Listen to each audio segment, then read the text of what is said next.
룻기의 마지막입니다. 룻기의 마지막 부분에 이제 족보가 나옵니다. 톨레도트라고 부르는 족보가 이제 룻기의 맨 마지막 결론 딱 다 얘기를 다 하고 나서 그 다음에 족보를 적는 것으로 마무리를 하고 있습니다.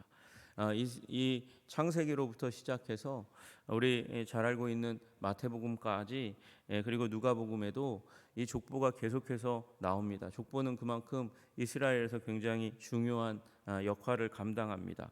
왜 족보가 이렇게 중요한가? 하나님께서 아브라함에게 약속을 하셨고 그 약속이 이제 어떠한 연유로 아브라함까지 임하게 되었는지 이루어지게 되었는지 아담으로부터 아브라함까지 계보도 잊지 않고 쓰고 있고 그 다음에 아브라함으로부터 시작해서 그 족보가 그 스토리가 어떻게 해서 예수님께까지 이루어지는지 그걸 기록해 놓게 되는 것이죠. 오늘 본문의 말씀도 창세기 46장에 나와 있는 톨레도트로부터 시작해서 역대상 이제 거기에 나오는 또한 역대상 2장에 나오는 톨레도트까지 이어지는데 징검다리 역할을 하는 것입니다. 그만큼 계보를 통해서 역설하고 싶은 것은 무엇이냐면 그냥 누가 누구를 낳았다, 누가 누구를 낳았다, 누가 누구를 낳았다. 단순한 그런 계보 그리고 그 가운데서 있는 사람이 얼마나 유명한 사람이고 위대한 사람인가 그걸 적어 놓으려고 하는 게 목적이 아니고요. 이 족보 가운데 있는 중요한 목적은 바로 하나님의 언약이 어떻게 이루어졌는가 그것을 이야기하고 있는 것이죠. 그래서 사람들의 이름을 보면 그 사람이 어떻게 살았는지 보게 되고 그 사람이 어떻게 살았는지 보게 되면서 그 배후에서 정말 하나님께서는 하나님의 약속을 하나님의 언약을 이루시는구나 그렇게 깨달아 아는 것입니다. 여러분 이 역사 가운데서 또 하나 우리가 기억해야 할 것은 하나님의 언약을 이루실 뿐만 아니라 결국 룻이라는 이름 룻과 결혼했던 보아스라는 이름을 딱 기억하게 하심으로 말미암아 이게 이 일이 일어나게 된 그 시대에 그 아름다움을 다시 한번 기억하게 만드는 일이 일어나는 것이죠. 여러분 이 스토리는 다윗 왕이 왕으로 이스라엘 사회 가운데 이렇게 높여지기 전 한 100여 년 전에 일어났던 일을 기록해 놓은 것이 룻기입니다. 그러니까 어떻게 보면 이 책의 성격은 다윗을 위한 용비어천가의 역할을 하는 것이죠. 다윗이 왕이 된 이유가 뭔지 알아? 이렇게 좋은 가문, 훌륭한 가문 가운데서 태어난 거야. 아니 그러기에는 너무나 세 사람이 비천하지 않습니까? 보아스는 자손이 없고 나오미는 이제 모압에 갔다가 빈털털이 돼서 오고 룻은 모압 여인이잖아요. 굉장히 비루하고 비천하고 힘없는 그런 이제 사람들이 모여서 거기에서 기적이 일어나고 기적이 일어나면서 한 가문 근데 그 가문이 알고 보니까 다윗의 가문이다 이렇게 얘기하고 있는 것이죠. 여러분 그래서 다윗이 이렇게 훌륭한 사람이야 라는 얘기를 하고 싶은데 왜 이렇게 이제 비천한 사람들의 이야기가 나오나 여러분 룻기가 이제 룻기의 스토리가 형성된 때가 다 아시다시피 사사기의 때입니다. 사사기는 무도한 시대입니다. 자기 소견에 오른 대로 하나님의 뜻은 무시하고 자기들이 왕이 되어서 하나님의 뜻은 버리고 자기 뜻대로 살아가는 자기 왕국의 시대 가운데서 그 가운데서 이 세 사람이 회복된 이야기가 왜 회복되었는가? 하나님의 뜻을 따라 살았다는 거예요. 그들이 살고 있는 삶의 처지가 너무나 힘들고 어렵고 괴롭습니다. 외롭고 괴로우면 그러면 이 인간의 방식을 인간의 삶을 이제 추구하는 것이 당연한 길입니다. 그게 엘리멜렉의 길이었습니다. 엘리멜렉이 고향을 떠난 이유는 뭐 가난 때문이죠. 이제 기근이 찾아오게 되니까 먹고 살기 위해서 모압으로 간 거잖아요.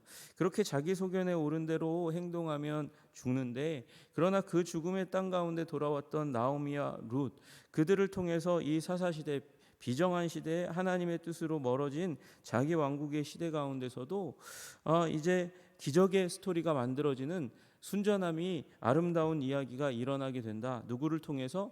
하나님의 율법 이제 이 기업물을 짜라고 얘기하는 그 하나님의 율법을 붙들고 몸부림쳤던 그 두 여인, 소망 없는 두 여인, 그 두 여인을 통해서 보아스와의 한 가정이 이루어지게 되는 이 아름다운 가문이 일어나는 얘기. 가문이 일어난다는 건 한 사람이 살 길을 찾았다는 것보다 더 위대한 얘기잖아요. 그 얘기가 바로 율법을 존중하는 사람들을 통해서 이루어졌고 그것이 다윗의 조상이 된다라는 것을 말하고 있는 것이에요. 여러분도 우리 삶 가운데 두려움과 어려움이 있고 괴로움이 있고 미래가 어떻게 될지 모르는 일이 일어난다 할지라도 주님 붙드시는 여러분들 되시기를 주님의 이름으로 축복합니다. 그러면 인생의 역전이 일어난다는 걸 얘기하는 것이죠.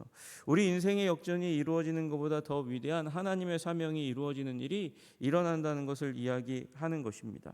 그리고 그 얘기를 통해서 결국 이렇게 아름다운 가정이 이루어지고 또 아기를 낳고 그게 다윗이 되었다라는 것을 얘기하면서 다윗의 왕권을 더욱더 뒷받침하고 아름답게 하는 일이 일어나는 것입니다. 여러분, 다윗은 유대 베들레헴의 그 아주 작은 아이에 불과했습니다. 그런데 하나님께서 왕이 되게 하셨어요. 왜 왕이 되게 하셨습니까? 다윗에게는 열정이 있었어요. 열망이 있었어요. 하나님을 사랑했을 뿐만 아니라 하나님의 영광이 모든 민족 위에 드러나기를 간절히 원하는 마음이 있었던 것을 우리는 다 알잖아요. 그래서 그 영광에 대한 열정, 그 영광에 대한 열정이 골리앗 앞에서 나타나는 거예요. 하나님의 영광이 이방인들 가운데서 훼손되고 무시되고 짓밟히는 것을 참을 수 없어 그가 작은 아이임에도 불구하고 하나님이 자기에게 자기 인생 가운데 불어넣어 주신 기술, 돌맷돌 던지는 방법 그거 하나 가지고 그거 하나 믿고 하나님을 믿고 그 자리에 선 것 아닙니까? 그래서 승리를 했습니다. 여러분, 그가 다른 민족을 마음 가운데 그렇게 이제 두고 다른 민족 가운데 하나님의 영광이 드러나기를 원하는 건 그 골리앗 앞에서는 전쟁으로 나타났지만 그의 인생 가운데서는 많은 이방인들을 자기 휘하에 두는 것으로 또 나타납니다. 그래서 자기의 통치 아래 그리고 다윗의 왕국 안에 많은 민족을 두고 하나님의 영광이 거기에도 머무르기를 원해요. 왜 그런 일이 일어납니까?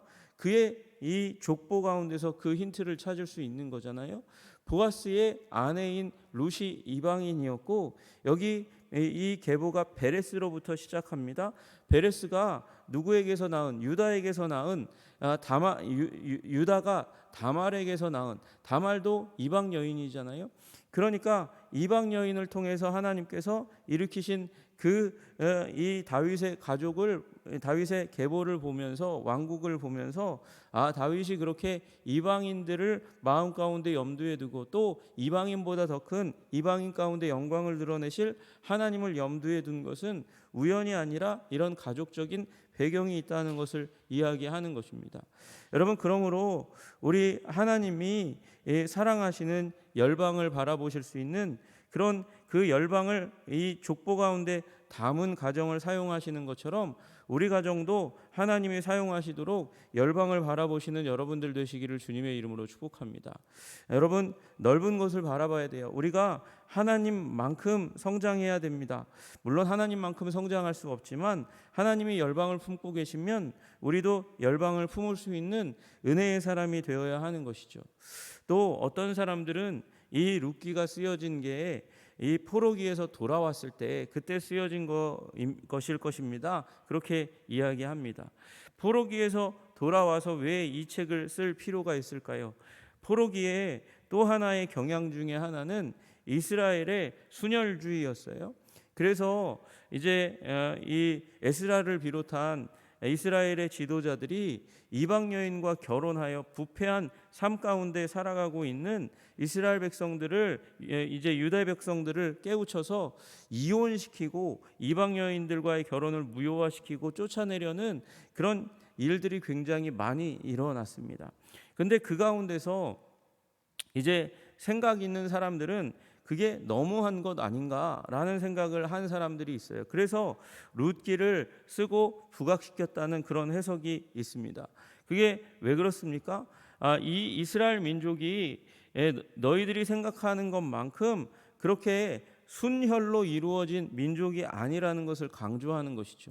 이방인의 족보가 거기에 있다는 것입니다. 그래서 이스라엘 민족이 지나치게 폐쇄적으로 그렇게 변질되는 것이 아닌가 우려하면서 또 다른 의견을 낸 책이 룻기라고 이야기하는 사람들이 있어요.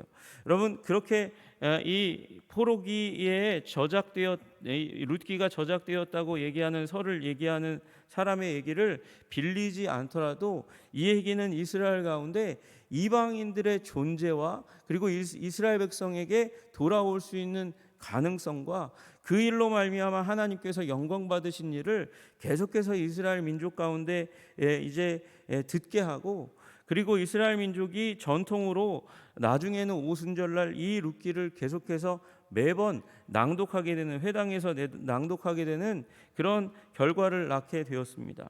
여러분, 그래서 룻기는요, 우리의 관점을 변화시키는 책이에요. 우리의 관점을 넓게 만드는 책이 바로 룻기인 것이죠. 여러분, 룻기가 단순한 이야기 같지만 하나님은 이야기를 통해서, 창세기도 출애굽기도 이야기잖아요. 레위기, 민수기, 신명기를 창세기, 출애굽기보다 더 덜 읽는 이유가, 사람들이 더 덜 감동을 받는 이유가 무엇이냐면 창세기와 출애굽기가 이야기이기 때문에 그래요. 스토리는 힘이 있습니다. 여러분, 우리 인생에도 그렇게 얘기하잖아요. 요새 사람들이 굉장히 열심히 자기의 취업에 대한 이 이력서에 쓸 한 줄 한 줄을 만들어가기 위해서 얼마나 노력을 하는지 모릅니다. 그러나 그 책의 제목처럼 스토리가 스펙을 이긴다고요? 여러분, 아무리 자기가 갖추어 놓은 요건이 중요하다 해도 그 사람의 삶을 이끌어가는 건 스토리고요. 그리고 인류를 이끌어가는 것도 스토리입니다. 이 한 스토리를 통해서 이스라엘 민족에게 너무나 많은 것을 던져주고 있는 것이죠. 그래서 룻기는 결코 가볍게 읽을 수 있는 책이 아닙니다. 가볍게 읽지만 가볍게 읽는 것으로 끝나지 않고 무게 있는 하나님의 은혜와 능력을 우리들에게 가르쳐 주는 것이죠. 나오미, 기쁨의 이름으로 시작된 인생이 마라가 되었습니다. 쓰게 되었습니다. 너무도 고통스럽고 아프고 괴롭고 소망이 없어졌습니다. 그런데 룻이라는 한 여인이 그 인생 가운데 남았습니다. 룻은 어떤 의미를 갖습니까? 룻이라는 의미는 동반자라는 의미입니다. 우정과 동반자라는 의미예요. 우리를 사랑하고 우리 곁에 와서 동반자가 되기를 원했던 룻과 같은, 나오미에게 룻과 같은 그런 존재가 있었기 때문에 나오미의 인생이 마라에서 다시금 이제 나오미로, 그 기쁨으로, 환희로 변화되어 가는 일들이 일어나게 되는 것이죠. 그 가운데 정말 누구를 만나서 이 보아스를 만나서요. 보아스는 그를 수식하는 말과 마찬가지로, 유력자라고 이름 붙었던 그의 이제 별명과 마찬가지로 보아스는 힘이 있는 사람이라는 뜻을 가지고 있습니다. 뜻을 가지고 있는 그 사람이 성실하게 또 재빠르게 움직이니까 그 두 여인의 인생이 변화됩니다. 그래서 우리는 이 스토리를 통해서 우리가 예상하지 못했던 하나님의 은혜가 정말 소망 없는 우리에게도 임하는구나. 하나님께서 우리에게 동반자이신, 우리 인생의 동반자이신 예수님, 임마누엘이신 예수님, 우리의 목자이신 예수님을 붙들고 아버지 하나님을 만나면 우리도 인생이 회복되는 그런 은혜를 입는구나라는 사실을 깨달아 아는 것이죠. 여러분, 이 룻기 가운데 있는 하나님의 메시지를 굳건하게 붙드시는 여러분들 되시기를 주님의 이름으로 축복합니다. 우리 인생 가운데는 수많은 가능성이 숨겨져 있습니다. 붙들면 됩니다. 우리 인생의 동반자 예수님을 붙들면 됩니다. 우리 예수님을 붙들고 우리 하나님의 은혜를 힘입으면 우리는 다시금 유력자가 될 수 있습니다. 기쁨을 회복할 수 있습니다. 그 믿음 가지고 나아가시는 여러분들 되시기를 주님의 이름으로 축복합니다. 오늘 이 계보의 첫 번째 사람은 베레스로부터 시작해요. 그러니까 어떻게 보면 유다와 다말에게서 낳은 둘째 아들, 첫째 아들도 둘째 아들 아닌 둘째 아들로부터 시작해서 일곱 번째에 이제 오벳이 등장하고 이 일곱 번째에 보아스가 등장하고 그리고 열 번째에 다윗이 등장합니다. 여러분 일부러 그렇게 만든 거예요. 일부러 그렇게 만들어 가지고 7번째 중요한 인물을 배치하는 거예요. 보아스를 배치하고 그리고 10번째에 다윗을 배치하면서 7번째, 10번째 족보에서 중요한 인물을 7번째, 10번째에 배치하면서 일부러 그렇게 하면서 베레스로부터 시작해서 그렇게 만들면서 누구를 다윗을 강조하는 것처럼 보이면서 또한 동시에 누구를 강조합니까? 보아스를 강조합니다.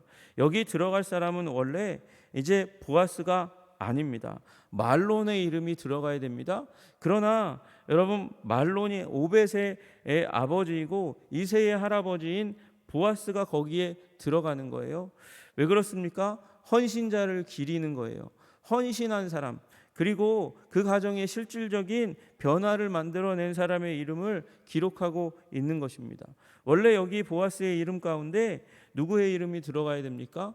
3절에 나와 있는 바로 그 먼저 기업물을 우선순위가 있는 사람, 그 사람의 이름이 들어가야 되는데 그 사람은 왜 배제됩니까? 원래 여기 룻기에 그 사람의 이름도 쓰여져야 했을 거예요. 그런데 일부러 그 이름을 지워버립니다. 기억되지 않게 하는 거예요. 여러분 헌신하지 않는 사람은 결국 하나님 나라 족보 가운데 기억되지 않는다는 것입니다. 자기 이익만 바라보고 자기의 삶만 집중하고 다른 사람을 도우려고 하지 않는 사람, 섬기지 않는 사람은 결국 하나님 나라에서 이제 작은 자로밖에는 그렇게 인식되지 않는다는 것을 우리는 이 룻기의 기법을 통해서도 기록 기법을 통해서도 볼 수 있게 되는 것이죠. 여러분 섬김의 사람 되시기를 주님의 이름으로 축복합니다. 예수님께서 말씀하셨잖아요. 섬김의 사람이 하나님 나라에서 큰 자라고 섬김 받는 자가 아니라 섬기는 자가 큰 자가 됨을 예수님께서 말씀하여 주셨습니다. 여러분 그건 그냥 예수님께서 듣기 좋게 제자들이 싸우지 않도록 하기 위해서 그렇게 말씀하신 것이 아니고 룻기에도 이렇게 실제적인 사례로 드러내고 있는 것입니다. 섬기고 희생하는 사람, 그 사람을 하나님은 원래 그 자리가 아닌데 거기에 기록해 놓고 기회가 있었는데도 섬길 기회가 있는 오벳이 될 수 있는 기회가 있는 사람, 오벳의 아버지가 될 수 있는 기회가 있는 사람이 있었는데도 불구하고 그가 헌신하지 않고 희생하지 않으니 그의 이름이 무력하게 되었다는 것입니다. 기억되지 않는 자가 되었다는 것입니다. 여러분 그러므로 오늘 하나님 나라에서 큰 자 되기 원하시는 여러분들 헌신의 사람 되시기를 주님의 이름으로 축복합니다. 주님께서 기억하시고 그 인생을 반드시 챙기시며 그 인생으로 말미암아 영광 받기 위하여 복을 부어주는 사람, 아버지 그 사람은 아버지를 사랑하고 아버지를 신앙하고 그리고 이웃을 섬기는 사람이라는 것을 오늘 말씀하고 계시는 것이죠.